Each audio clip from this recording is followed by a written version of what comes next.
नमस्कार दोस्तों, मैं संदीप शर्मा आपका अपने इस YouTube चैनल के माध्यम से स्वागत करता हूं। आपने पिछले क्लास में पिछले वीडियो में अग्निवीर का पहला सेट सॉल्व किया, उसमें बहुत ही इंपॉर्टेंट क्वेश्चन रहे। वैसे ही आज आपका सेट नंबर 2 आया है, जिसमें बहुत ही अच्छे अच्छे प्रश्न के साथ मैं आपके सामने हाजिर हूँ। तो आइए देखते हैं आज कौन कौन से सवाल या कौन कौन से प्रश्न शामिल होने वाले हैं, बनने वाले हैं। पहले क्वेश्चन की शुरुआत करते हैं हम, जो हमारे लिए हमारी परीक्षा के लिए बहुत ही ज़्यादा इंपॉर्टेंट होने वाला है। पहला नंबर क्वेश्चन आज का दिया हुआ है, कह रहा है कि दांडी यात्रा की शुरुआत कहाँ से हुई है, यानी उस स्थान का जगह का नाम पूछा गया है। आपके सामने ऑप्शंस दिए गए हैं, साबरमती आश्रम, अहमदाबाद, चंपारण और मुंबई। तो जहां तक आपको पता होना चाहिए कि जो गांधी जी द्वारा दांडी यात्रा शुरू की गई थी, वो शुरू की गई थी कहाँ पे, मार्च में, याद रखिएगा। तो कब से, 12 मार्च, याद रखिएगा कब से, 12 मार्च से स्टार्ट किया गया था। 12 मार्च कब, 1930 में। तो मार्च से याद करिएगा, मार्च का मतलब यात्रा से रिलेटेड होता ही है। तो आपसे अगर पूछा जाएगा कब शुरू किया गया, तो बताइएगा 12 मार्च। 12 मार्च से कब तक, तो याद रखिएगा 6। अब मार्च के बाद आएगा क्या, अप्रैल, तो याद रखिएगा 6 अप्रैल तक ये आपका यात्रा चला हुआ था। यानी 12 मार्च 1930 से लेकर 6 अप्रैल 1930 के तक ये दांडी यात्रा, जो आपकी दांडी मार्च था, आपका स्टार्ट किया गया था। कहाँ से शुरू हुआ था, तो ऑप्शन नंबर आपका ए सही हो जाएगा, साबरमती आश्रम से। याद रखिएगा, कहां से, साबरमती आश्रम से। लेकिन कहां तक अगर आपसे पूछा जाए, तो याद रखिएगा वो जो एंड का लोकेशन था, वो लोकेशन आपका याद रहेगा कहां तक, जिसका नाम है दांडी। आपके प्रश्न में ही आपका आंसर मिल जाएगा, वो जगह है दांडी गांव, याद रखिएगा। तो दांडी यात्रा जो है वो कहां से शुरू किया गया था भाई, साबरमती आश्रम से शुरू हुआ था। और कहां तक चला था ये, अरब सागर के तट पर एक अवस्थित गांव है जिसका नाम है दांडी, तो वहां तक शुरू हुआ था। अगर दूरी से पूछा जाए कि लगभग कितना मील है, तो ये 241 मील, याद रखिएगा।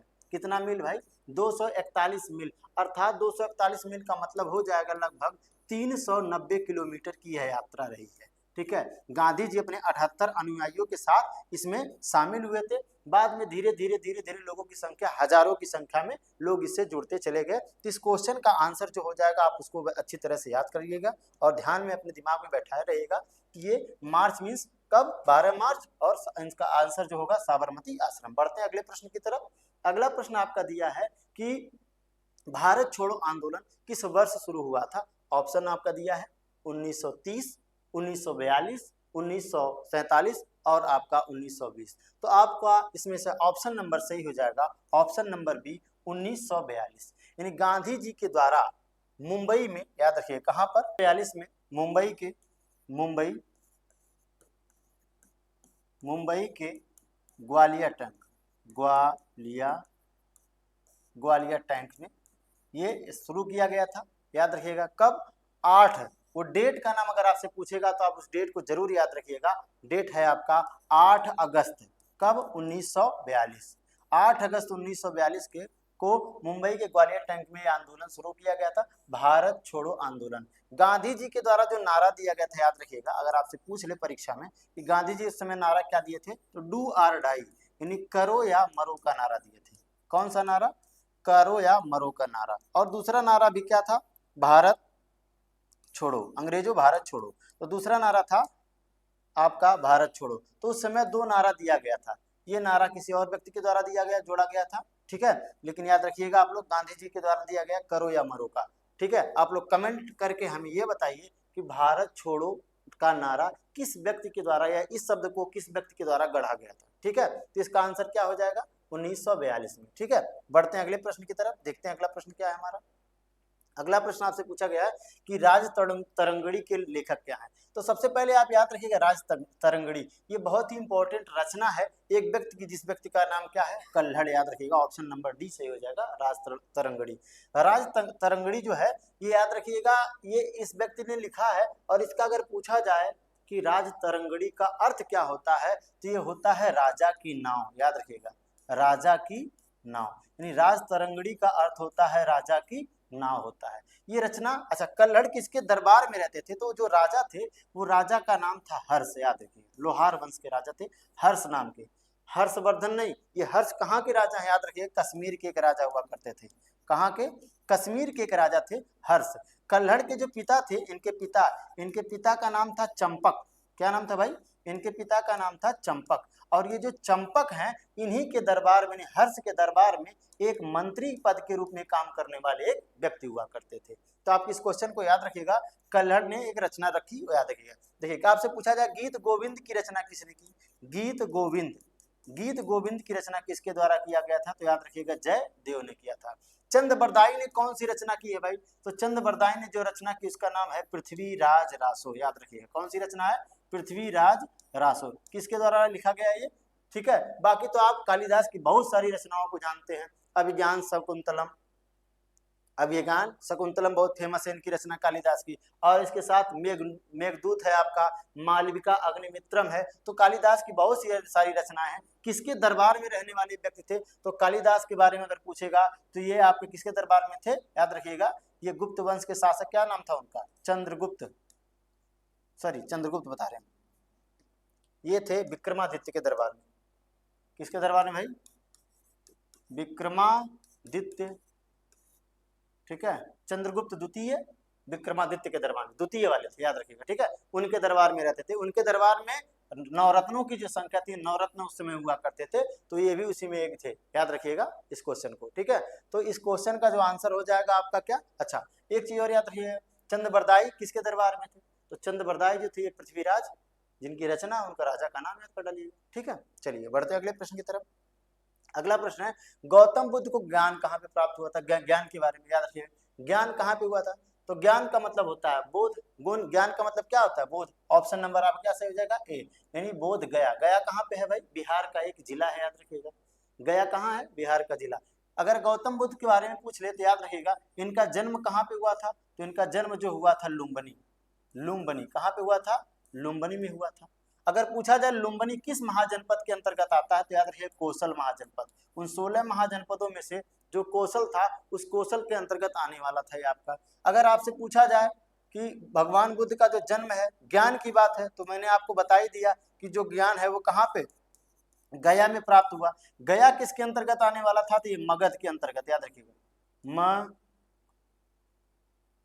जो गया है, गया वो किस महाजनपद के अंतर्गत आने वाला था, तो वो था आपका मगध, मगध, मगध जनपद के अंतर्गत आने वाला था, ठीक है। अगर आपसे पूछा जाए मोक्ष, यहाँ आपसे पूछा जाए कि भगवान बुद्ध को मोक्ष यानी महापरिनिर्वाण की प्राप्ति कहाँ हुई, तो आप लोग सभी लोग जानते हैं कहाँ पर, कुशीनगर, कहाँ पर, कुशीनगर में इनको प्राप्त हुआ था मोक्ष, ठीक है, यानी महापरिनिर्वाण स्थली जो है कुशीनगर में है।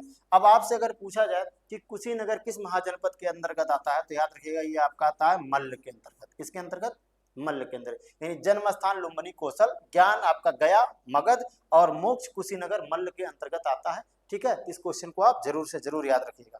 अगला प्रश्न आपका दिया है, भारत का राष्ट्रीय जो आदर्श वाक्य है कौन सा भाई, सत्यमेव जयते, सत्यमेव जयते अर्थात सत्य की हमेशा क्या होती है, विजय होती है। ये कह रहा है किस शास्त्र से लिया गया है, तो सभी लोग जानते हैं यह आपका है, आपका उपनिषद जिसका नाम है मुंडको उपनिषद, यानी जो आपका यह आदर्श वाक्य है यह मुंडको उपनिषद से लिया गया है, ठीक है, याद रखिएगा। एक बात याद रखिएगा, सबसे पुराना वेद अगर पूछ लेगा तो क्या बताइएगा, जो सबसे पुराना वेद है उसका नाम क्या है, ऋग्वेद है, याद रखिएगा। सबसे अगर पूछा जाए कि सबसे प्राचीन या सबसे पुराना, यानी पुराणों की संख्या कितनी है टोटल, आपसे पूछा जाए कि कुल कितने पुराण है, तो पुराणों की संख्या है टोटल 18, ठीक है।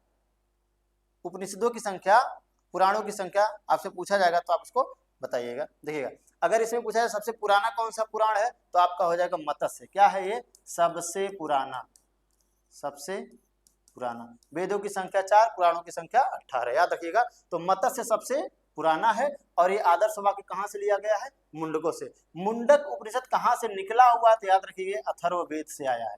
किस वेद से आया भाई, अथर्ववेद से आया हुआ है, या वहां से निकला हुआ है, ठीक है। देखते हैं अगले प्रश्न की तरफ। दिया है चिल्का झील किस राज्य में, चिल्का झील याद रखिएगा, चिल्का झील जो ऐसी झील है, एक खारे पानी की झील है। कैसी झील है भाई, ये एक खारे पानी की झील है, खारे पानी की झील। तो राज्य है आपका ऑप्शन नंबर बी सही हो जाएगा, उड़ीसा, यानी आपका चिल्का झील जो है उड़ीसा में। अगर आपसे पूछा गया कि यानी चिल्का झील कैसी झील है, खारे पानी की बड़ी झील। अगर आपसे पूछे सबसे ज्यादा खारे पानी की, सबसे ज्यादा या सबसे ज्यादा या सबसे बड़ी खारे पानी की, खारे पानी की झील, तो उसका आंसर बदल जाएगा, याद रखिएगा। तो खारा पानी अगर ज्यादा रहेगा तो झील का नाम हो जाएगा सांभर। क्या याद रखिएगा भाई? सांभर झील, ठीक है, सांभर झील याद रखिएगा, झील का नाम क्या हो जाएगा? सांभर। ठीक, चलिए अगला प्रश्न देखते हैं। अगला प्रश्न आपसे पूछा गया है, पवनों का देश कहे जाने वाले देश की पहचान करिए। यानी निम्न में से कौन सा ऐसा देश है जिसको पवनों का देश कहा जाता है? तो उसका आंसर आपका क्या हो जाएगा, आप बताइएगा। जर्मनी, पोलैंड, चेक गणराज्य या फिर डेनमार्क। देखिएगा मैं आपको बताता हूं, इसका ऑप्शन नंबर सही हो जाएगा डी, डेनमार्क। डेनमार्क को कहा जाता है क्या भाई? डेनमार्क को कहा जाता है पवनों का देश। क्यों? क्योंकि डेनमार्क की एक खास बात यह होती है, यह अपने यहाँ जो बिजली होता है, अपने यहाँ जो बिजली होता है, ये बिजली का लगभग 48 से लेकर 50% तक बिजली क्या करता है? पवन ऊर्जा से बना लेता है। किस ऊर्जा से भाई? पवन ऊर्जा, यानी जो पवन चक्की होता है, याद रखिएगा, पवन ऊर्जा, पवन ऊर्जा से उत्पादन कर लेता है। इस कारण से इसे क्या कहा जाता है? इसे कहा जाता है क्या? पवनों का देश। अगर आपसे पूछ ले कि बताइए पवन चक्कियों का देश किसे कहा जाता है? पवन चक्कियों, पवन चक्कियों का देश किसे कहा जाता है? तो पवन चक्कियों का जो देश कहा जाता है उसे कहा जाता है नीदरलैंड को। किसे कहा जाता है भाई? नीदरलैंड। पवन चक्कियों को, पवन चक्कियों का देश किसे कहा जाता है? नीदरलैंड से कहा जाता है। तो दो क्वेश्चन यहाँ से याद रखिएगा। पहला, पवन का देश किसे कहा जाता है? डेनमार्क को। पवन चक्कियों का देश किसे कहा जाता है? नीदरलैंड को कहा जाता है। एक बात याद रखिएगा, ठीक है। हाँ, पवन ऊर्जा के मामले में अगर पूछ ले आपसे कि भारत का कौन सा राज्य अग्रणी है, तो पवन ऊर्जा के मामले में भारत का अग्रणी राज्य जो है आपका गुजरात। क्या है भाई? गुजरात है। इस क्वेश्चन का भी आप ध्यान रखिएगा, क्वेश्चन का आंसर क्या हो जाएगा? गुजरात। यानी पवन ऊर्जा के मामले में आपका गुजरात राज्य है वो जो है अग्रणी है। बढ़ते हैं अगले प्रश्न की तरफ। दिया है, किस गैस की उपस्थिति के कारण वरुण ग्रह जो होता है यह हरे रंग का होता है? कैसे होता है भाई? हरे रंग का होता है। ऑप्शन आपका दिया है मेथेन, अमोनिया, नाइट्रोजन और हाइड्रोजन। तो इसका आंसर कौन सा सही हो जाएगा? देखिए इसका आंसर सही हो जाएगा आपका मेथेन। यानी मेथेन गैस की उपस्थिति के कारण ही क्या होता है, जो वरुण ग्रह होता है, जो वरुण ग्रह होता है आपका, वो आपका किस रंग का होता है? हरे रंग का होता है। मैं आपको एक ट्रिक बता देता हूँ, उस ट्रिक से आप याद रखेंगे तो ज्यादातर सभी ग्रहों को आप याद कर ले जाएंगे। जैसे मैं आपको बताता हूँ, हम हैं नीले, याद रखिएगा, हम हैं नीले, पति हैं पीले, पति हैं पीले, हम हैं नीले, अर्थात हम का मतलब क्या हो जाएगा? हम का मतलब हो जाएगा पृथ्वी। हम किस ग्रह पे रहते हैं भाई? पृथ्वी ग्रह पे रहते हैं। तो जो पृथ्वी है ये किस रंग का हो जाएगा? तो याद रखिएगा, पृथ्वी जो है ये हो जाएगा आपका नीले रंग का। किस रंग का? हम है नीले, यानी नीले रंग का। तो पृथ्वी का कलर कैसा हो जाएगा? नीले, याद रखिएगा, हम है नीले, पृथ्वी का रंग नीला हो जाएगा। पति है पीले, तो पति है पीले का तात्पर्य क्या हो जाएगा? पति मतलब बृहस्पति, पति का मतलब क्या बताइएगा? बृहस्पति बताइएगा। पति है पीले, तो बृहस्पति का कलर कैसा है भाई? तो पति हैं पीले, यानी बृहस्पति और शनि दोनों ऐसे हैं जो लगभग क्या है? पीले टाइप में और काले में है। तो पति हैं पीले अर्थात बृहस्पति का कलर कैसा हो जाएगा? आपका पीला हो जाएगा, पीले, इसको पीले याद रखिएगा। हम हैं नीले, पति हैं पीले। शुक्र बहन, याद रखिएगा, शुक्र बहन चमकीली है, चमकीली, चमकीली है, अर्थात शुक्र ग्रह कैसा है? चमकीला है। तो इस लाइन को आप जरूर याद रखिएगा, हम हैं नीले, पति हैं पीले, शुक्र बहन चमकीली है। लाल है मंगल, लाल है मंगल, अर्थात मंगल ग्रह कैसा है? मंगल है लाल, आयरन ऑक्साइड के कारण क्या है? लाल है। लाल है मंगल, शनि है काला, शनि है काला। शनि ग्रह और याद रखिएगा, शनि ग्रह और बृहस्पति दोनों क्या है?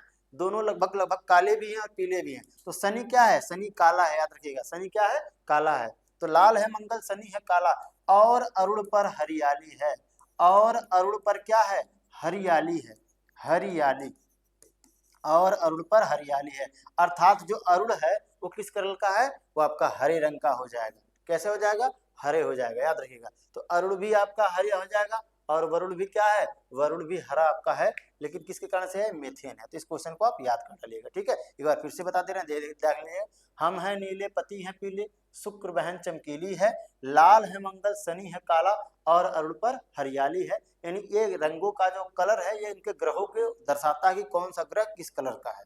चलिए अगला देखिएगा, कह रहा निम्न में से मैग्नीज कह रहा है मैग्नीज का सबसे उत्पादक राज्य बताइए, यानी अग्रणी राज्य कौन सा है भारत का जो मैग्नीज के उत्पादन में पहला स्थान है? उसका ऑप्शन नंबर आपका सही हो जाएगा ए, मध्य प्रदेश। क्या है? मध्य प्रदेश। मध्य प्रदेश में सबसे ज्यादा मैग्नीज होता है। मैग्नीज क्या है भाई? तो मैग्नीज का जो उत्पादन, मैग्नीज का जो प्रयोग होता है, खासकर आपको मैं बता देता हूँ, ये रेल की पटरियों में जो लोहा बनता है, रेल की पटरियां, रेल की पटरियों में क्या होता है? मैग्नीज का प्रयोग किया जाता है। रेल की पटरियों को बनाते समय क्या होता है? वहां पे मैग्नीज का प्रयोग कर लिया जाता है।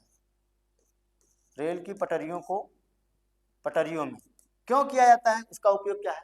तो देखिए, जिस धातु में, लोहे में जब मैग्नीज को मिला दिया जाता है तो वो क्या होता है? जंग लगने से बचाता है। पहली बात तो जंग नहीं लगेगा।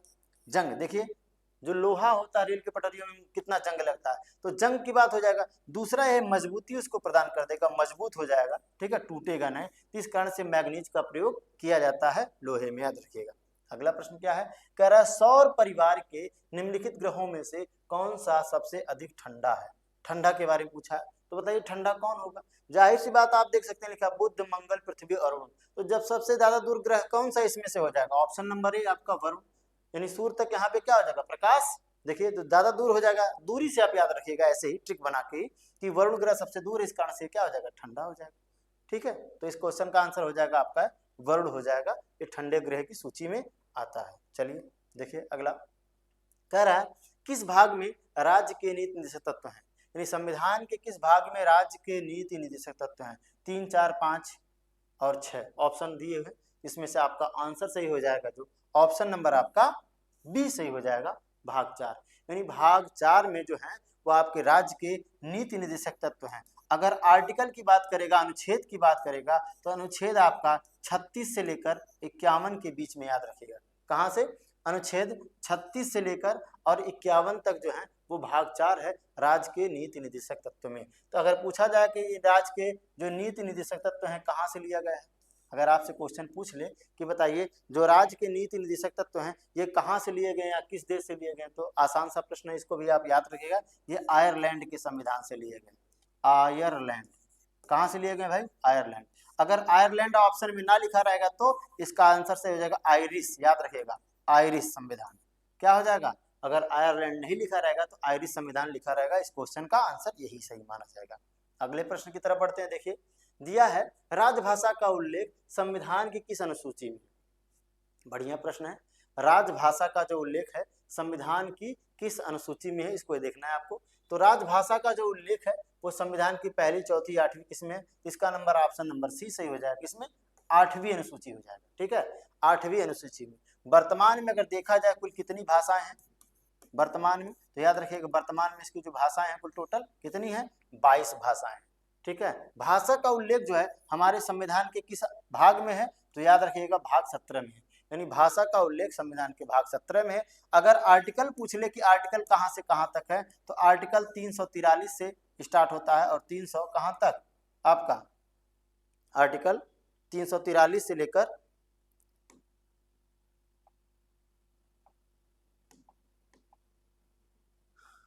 351 तक, यहां तक आपका है। देखिएगा, आर्टिकल 343 से लेकर 351 के बीच में आपका इसका उल्लेख मिलता है। ठीक है, अब अगर भाषा की बात किया जाए तो राजभाषा का जो उल्लेख किया गया है वो आपका इस अनुसूची के अंतर्गत आता है, 8वीं। ठीक है, बढ़ते अगले प्रश्न की तरफ। देखिए, भारतीय संविधान में मूल कर्तव्यों की संख्या कितनी है? देखिएगा, अच्छा सा प्रश्न है। वर्तमान में अगर देखा जाए तो कुल मूल कर्तव्य कुल कितने हैं? वर्तमान में मूल कर्तव्य की संख्या कितनी है? तो मूल कर्तव्यों की संख्या कुल टोटल कितनी हो गई है? 11। ऑप्शन नंबर कौन सा सही हो जाएगा?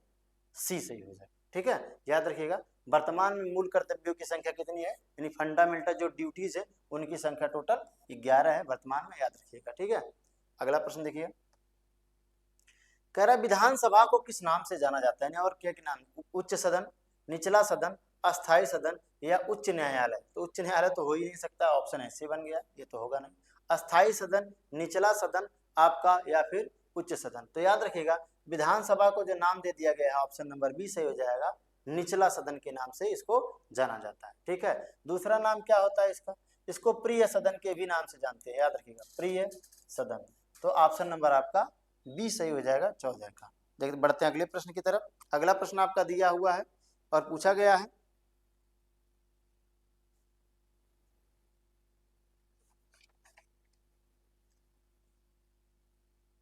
सूर्य से आने वाली हानिकारक किरणों को कौन सा मंडल रोकता है।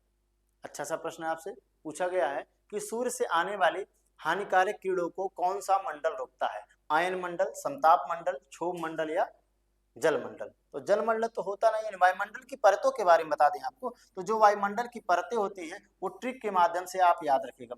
मैं आपको एक ट्रिक बता दूंगा और आप उसको याद रखिएगा। उसका ट्रिक ये है, ई आई मोस्ट। क्या याद रखिएगा, E I most, MOST, E I most. क्रम जो रहेगा इसका इस प्रकार से रहेगा, यानी आगे से इधर की तरफ।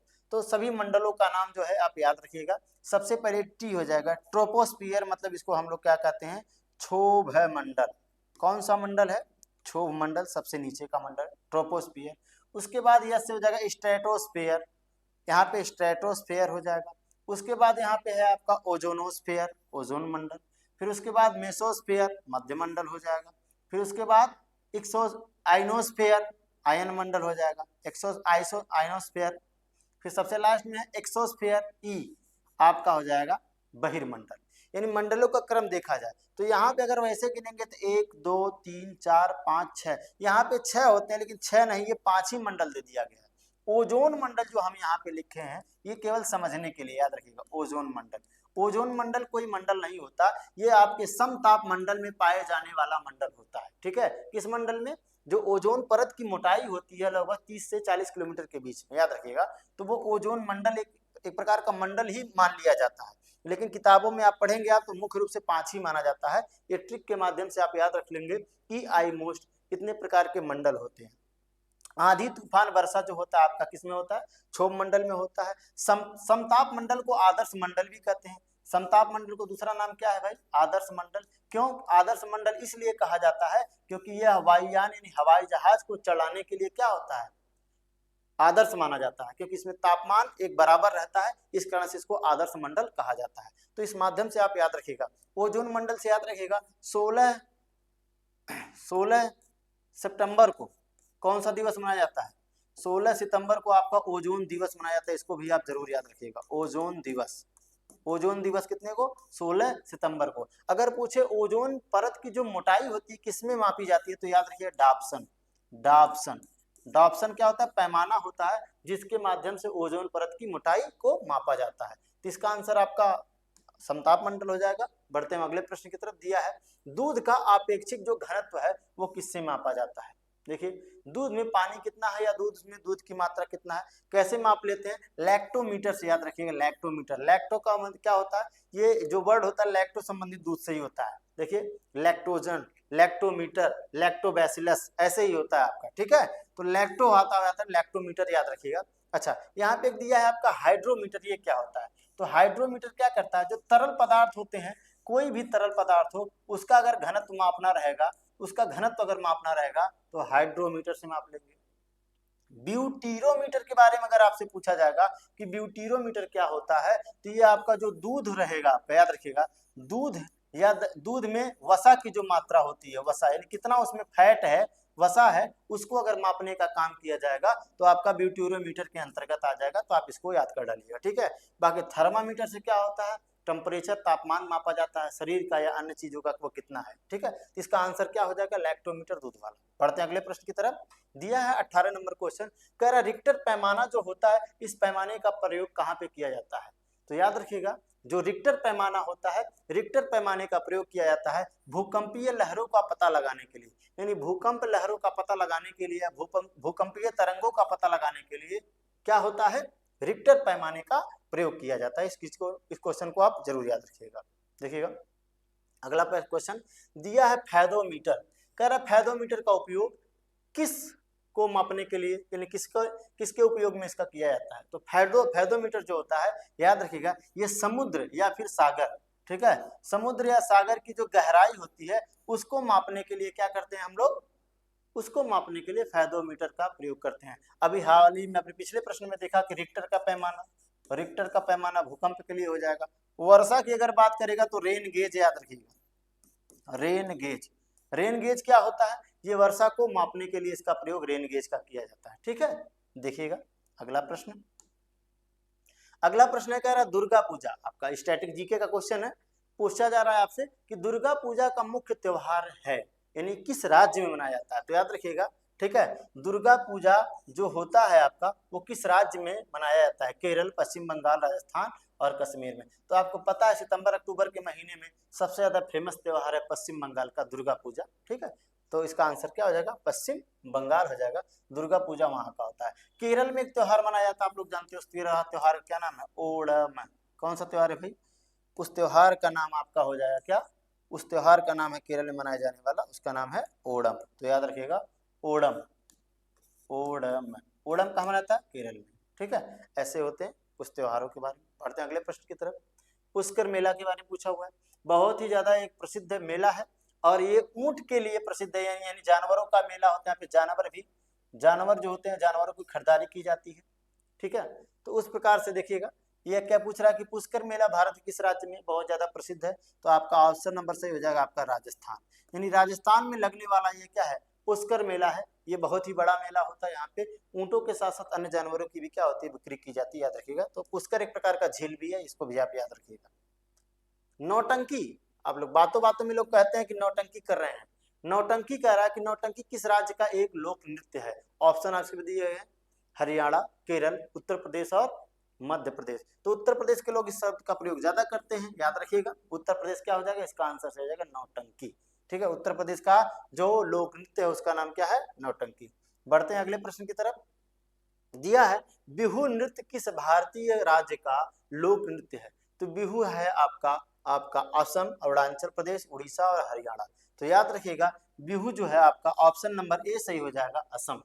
यानी असम का जो एक लोक नृत्य है, पारंपरिक वहां का नृत्य है, उसका नाम है बिहू। ठीक है, अगला प्रश्न देखते हैं।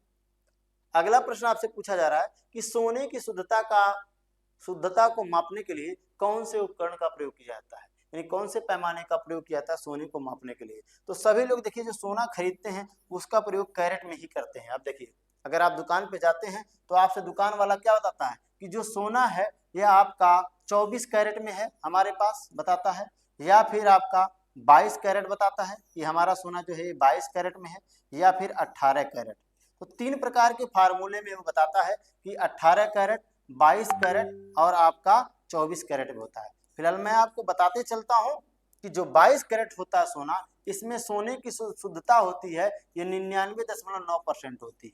क्या होता है भाई, 99.9%। यानी जो 22 कैरेट का सोना होता है उससे किसी आभूषण को नहीं बनाया जा सकता, उससे केवल बिस्किट मिल सकते हैं आपको, या सिक्का। क्या मिल सकता है, कोई सिक्का मिल सकता है या कोई बिस्किट बन सकता है। बिस्किट, सोने का बिस्किट जो होता है भाई, खाने वाला नहीं। ठीक है, तो सिक्का या बिस्किट बन सकता है केवल किससे, 24 कैरेट का जो सोना होगा, यानी उसकी जो प्योरिटी होगी वो 99.9% के आसपास होगी। ठीक है, तो उससे कोई आभूषण नहीं बनाया जाएगा। क्यों नहीं बनाएगा, क्योंकि वो टूट जाएगा, बहुत ज्यादा नरम रहेगा, बहुत ज्यादा लचीला होगा। तो लचीला और नरम होने की वजह से क्या होता है, कोई आभूषण नहीं बन सकता उससे। बनता किससे, 22 कैरेट और 18 कैरेट से। तो जो 22 कैरेट का होगा इसमें 91.6% के आसपास लगभग क्या रहता है, इसमें सोना रहता है। यानी आप कभी भी जब 22 कैरेट का सोना खरीदेंगे तो उसमें सोने की जो शुद्धता होगी वो कितना रहेगा, 91%। और जो 18 कैरेट सोना अगर कोई खरीद कर लाता है तो उसमें सोने की जो शुद्धता होगी वो कितने परसेंट होगी, केवल 75%, यानी कि 75% होती है। तो जितनी, यानी कि सोना 18 कैरेट में 75% सोना होगा, 22 कैरेट में 91% होगा, यानी लगभग इसमें 9% और इसमें 25% क्या मिला होगा, तो अलग उसमें से मिश्रित धातुएं मिलाई जाती हैं, जिससे किसी भी ज्वेलरी को, किसी भी आभूषण को क्या करे, बनाया जा सके, जिससे वो पहनने के बाद टूटे ना। ठीक है, बढ़ते हैं अगले प्रश्न की तरफ। अगला प्रश्न दिया है, कह रहा है हीरे की चमक का कारण क्या है, हीरा क्यों चमकता है। तो हीरे की चमक का कारण आपके ऑप्शंस दिए गए, व्यतिकरण, विवर्तन, ध्रुवण या पूर्ण आंतरिक परावर्तन। तो इसका ऑप्शन नंबर सही हो जाएगा आपका ऑप्शन नंबर डी। क्या हो जाएगा, पूर्ण आंतरिक परावर्तन। पूर्ण आंतरिक परावर्तन के कारण से ही क्या होता है, हीरे चमकता है। और क्या क्या होता है, आप रोड पे चलते हैं तो रोड पर आपको, सड़क पर क्या दिखाई देता है, पानी। सड़क पर पानी दिखाई देता है तो ये क्या होता है, वो भी आपका पूर्ण आंतरिक परावर्तन का ही उदाहरण है। अगर मृग मरीचिका का नाम सुनेंगे, मृग मरीचिका तात्पर्य है कि जो हिरन होता है वो जब रेगिस्तान में जाता है तो देखता है उसको दूर तक पानी दिखाई देता है, लेकिन वास्तव में वो पानी नहीं होता, वो क्या होता है, एक प्रकार का भ्रम होता है जो पूर्ण आंतरिक परावर्तन के कारण से प्रकाश के रेगिस्तान में उसको पानी का प्रतिबिंब दिखाई देता है। जैसे हम लोग की रोड पे देखते हैं, जैसे जैसे वो आगे बढ़ेगा वैसे वैसे आगे वो बढ़ता चला जाएगा, उसी प्रकार से जैसे रोड पर हम लोगों को दिखाई देता है। तो मृग मरीचिका का बनना भी पूर्ण आंतरिक परावर्तन हो जाएगा। इस क्वेश्चन को आप याद रखिएगा। तो हीरे का चमक का कारण हो जाएगा प्रकाश का पूर्ण आवर्तन। अच्छा, व्यतिकरण क्या होता है याद रखिएगा, यानी प्रकाश का अन्य अन्य बिंदुओं से आकर एक जगह इकट्ठा हो जाना क्या कहलाता है, व्यतिकरण कहलाता है। विवर्तन मतलब प्रकाश का मुड़ना, प्रकाश का मुड़ना क्या कहलाएगा, विवर्तन। जैसे विवर्तन का तात्पर्य है कि अगर मान लीजिए कमरे में कोई खिड़की है, वहां से कोई प्रकाश अगर आ रहा है तो आप देखेंगे खिड़की के माध्यम से पूरे कमरे में क्या हो जाएगा, पूरे कमरे में उजाला हो जाएगा। यानी रोशनदान से रोशनी एक जगह से आ रही है लेकिन उजाला चारों तरफ हो जा रहा है, यानी प्रकाश का पूरी तरह से फैल जाना वो आपका हो जाएगा क्या, विवर्तन। और ध्रुवण क्या होता है, पोलराइजेशन। आप देखते हैं हेलमेट लगाते हैं तो हेलमेट पे क्या होता है, आपको चमक दिखाई देती है, तो वो जो प्रक्रिया होती है हेलमेट के माध्यम से आप साफ नहीं देख पाते हैं, ठीक है, जब रात्रि का समय होता है उजाला तब होता है। तो इस प्रकार से वहां पे शीशे की वजह से बनने वाला आपका क्या कहलाता है, ध्रुवण कहलाता है। ठीक है, अगला प्रश्न देखते हैं। कह रहा है सबसे ज्यादा श्यानता क्या होती है, श्यानता इसमें से सबसे ज्यादा क्या होती है। तो श्यानता का तात्पर्य क्या होता है, आप श्यानता के बारे में, श्यानता का आप देसी भाषा में याद रखिए, गाढ़ा होना। ठीक है, आप अपनी भाषा में याद रखिएगा, श्यानता का तात्पर्य गाढ़ा होने से है। अगर श्यानता ज्यादा है या अधिक है, ठीक है, श्यानता क्या है, अधिक है या ज्यादा है, तो इसका मतलब क्या है, उसमें श्यानता की मात्रा ज्यादा है, श्यानता है। और कम है तो इसका मतलब वो पतला है। किसी भी द्रव की श्यानता ज्यादा होगी तो वो गाढ़ा होगा, कम होगा तो वो पतला होगा। तो जाहिर सी बात है जल, वायु, खून और शहद में क्या हो जाएगी, शहद की श्यानता यानी शहद सबसे ज्यादा गाढ़ा होगा। इस कारण से क्या हो जाएगा, इसका आंसर नंबर डी सही हो जाएगा। बढ़ते हैं अगले प्रश्न की तरफ। क्वेश्चन नंबर 27 दिया है, जल का अधिकतम घनत्व क्या होता है।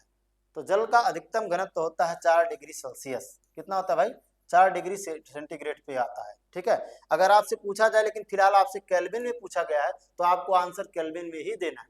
ठीक है, कि जल का अधिकतम जो घनत्व होता है कितना होता है, तो होता है 277 केल्विन। कितना होता है भाई, 277 केल्विन। ऑप्शन नंबर आपका बी सही हो जाएगा, जल का जो अधिकतम घनत्व है, अधिकतम याद रखिएगा। अगला प्रश्न है, कह रहा है सूर्य की बाहरी सतह का ताप क्या होता है।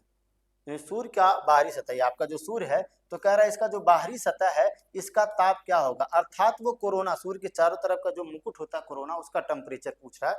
तो वो होता है आपका 6000 डिग्री सेंटीग्रेड। कितना होता है भाई, 6000 डिग्री सी होता है। इसको याद रखिएगा, ऑप्शन नंबर आपका बी सही हो जाएगा। बढ़ते हैं अगले प्रश्न की तरफ। तो अगला प्रश्न आपका दिया गया है, टमाटर में कौन सा अम्ल पाया जाता है। बहुत ही बढ़िया सा प्रश्न है, देखिएगा, टमाटर में कौन सा अम्ल पाया जाता है, टार्टरिक, एसिटिक, ऑक्जेलिक या मेथेनोइक। तो याद रखिएगा जो टमाटर होता है उसमें ऑक्जेलिक पाया जाता है, उसके जो बीज होते हैं वो भी क्या होता है, ऑक्जेलिक एसिड का ही बना होता है। याद रखिएगा, टमाटर हो गया, मिर्चा हो गया, ठीक है, मिर्चे में, टमाटर में, बैगन में, उसके अंदर जो बीज पाया जाता है उस बीज में आपका ऑक्जेलिक अम्ल पाया जाता है। तो आपका टमाटर का आंसर क्या हो जाएगा, टमाटर में पाए जाने वाला जो एसिड होगा उसका नाम क्या हो जाएगा, ऑक्जेलिक। आपसे पूछा जाएगा मेथेनोइक किस में पाया जाता है, तो याद रखिएगा मेथेनोइक जो होता है, मेथेनोइक होता है, इसी को हम लोग क्या फार्मिक एसिड भी कहते हैं, फार्मिक एसिड। अभी पिछले क्लास में यानी पिछले फर्स्ट जो पहला आपका प्रैक्टिस सेट नंबर 1 था उसमें हमने आपको बताया था इसके बारे में, किसके बारे में, मेथेनोइक एसिड के बारे में, कि मेथेनोइक एसिड होता क्या है। तो मेथेनोइक एसिड यानी कि फार्मिक एसिड जो होता है वो चींटी में पाया जाता है, कि चींटी में पाया जाएगा, बिच्छू के डंक में पाया जाएगा, जो बर्रा यानी हम लोग हड्डी बोलते हैं उसमें पाया जाएगा, दीमक में पाया जाएगा। तो ये सभी चीजों में क्या होता है, लाल चींटी में हो जाएगा, मधुमक्खी में पाया जाएगा आपका मधुमक्खी। तो याद रखिएगा इन सभी चीजों में जो भी एसिड पाया जाएगा उसका नाम क्या हो जाएगा आपका, उसका आंसर हो जाएगा आपका मेथेनोइक। याद रखिए इस सब में मेथेनोइक पाया जाता है। ठीक है, बढ़ते हैं अगले प्रश्न की तरफ। अगला प्रश्न क्या है, तो अगला प्रश्न आपसे पूछा गया है कौन सा द्रव धातु है। याद रखिए कौन सा द्रव धातु है। तो सभी धातुओं में, ठीक है, सभी धातुओं में एक ही मात्र ऐसी धातु होती है जो द्रव रूप में पाई जाती है, वो है आपका पारा। याद रखिएगा ऑप्शन नंबर ए सही हो जाएगा, पारा। क्या हो जाएगा, एक ऐसा पारा एक ऐसा धातु है जो द्रव अवस्था में पाया जाता है। याद रखिएगा, अगर पानी में पारे की मात्रा पाई जाती है तो उससे कौन सी डिजीज होती है, बताइएगा कौन सी बीमारी होगी। अगर पानी में पारे की मात्रा पाई जाएगी तो याद रखिएगा उससे आपका मिनी माता रोग हो जाएगा। कौन सा? मिनी माता रोग, याद रखिएगा। यानी पारे की वजह से होने वाली जो बीमारी है उसका नाम क्या हो जाएगा? मिनी माता। बढ़ते हैं आज के अगले और अंतिम प्रश्न की तरफ। दिया गया है जो कि संविधान से संबंधित है। कह रहा भारतीय संविधान में कितने प्रकार के आपातकाल पाए जाते हैं। ठीक है, तो आपातकाल कितने प्रकार के होते हैं? 1, 3, 2, 4। तो आपका ऑप्शन सही हो जाएगा ऑप्शन नंबर बी, 3 प्रकार। यानी आपके जो आपातकाल होते हैं कितने प्रकार के होते हैं? 3 प्रकार के। 3 प्रकार के आपातकाल का नाम, सबसे पहले आपका जो होता है उसको हम लोग कहते हैं राष्ट्रीय आपात। कौन सा होता है? राष्ट्रीय आपात। राष्ट्रीय आपात पहला आपात हो गया। दूसरा जो होता है जिसको हम लोग क्या कहते हैं? राष्ट्रपति शासन। राष्ट्रपति शासन। राष्ट्रपति शासन। और जो तीसरा होता है वो तीसरा का नाम है आपका वित्तीय आपात। कौन सा होता है भाई? वित्तीय आपात होता है। ठीक है, इसको याद रखिएगा। अगर आपसे अनुच्छेदों के बारे में पूछेगा तो अनुच्छेद याद रखिएगा 352, 352 आर्टिकल, 356 और 360 आर्टिकल 360। तो आप इनको आप जरूर याद कर डालिएगा। ठीक है, आपसे पूछा जाए कि राष्ट्रपति शासन किस में है तो राष्ट्रपति शासन 356 में, राष्ट्रीय आपात 352 में और वित्तीय आपात ठीक है किसमें? 360 में। हाँ, एक बात याद रखिएगा, आप लोग हमें बताइएगा कि ये कब कब लगे हैं। ठीक है, यानी वित्तीय आपात आज तक एक भी बार नहीं लगा है। राष्ट्रीय आपात 3 बार लगा। इस क्वेश्चन को जरूर 3 बार लगा हुआ। कब? पहला जो लगा हुआ है, पहला जो लगा है आपका 1962 में, दूसरा आपका लगा है 1971 में और तीसरा लगा था आपका 1975 में। तो इन तीनों क्वेश्चनों को याद रखिएगा। ठीक है, अगर आपसे पूछा जाए कि राष्ट्रीय आपात कितनी बार लगा है तो 3 बार लगा हुआ है आपका। कब? 62, 71 और 75 में। इस प्रकार से आज हमारे 30 क्वेश्चन कंप्लीट होते हैं और इसके साथ फिर हम आपसे अगले सेट में मिलेंगे और उम्मीद है कि आपको ये सेशन आपको समझ में आया होगा, आपकी तैयारी ठीक ठाक चल रही होगी। तो अगले सेट में फिर मिलते हैं।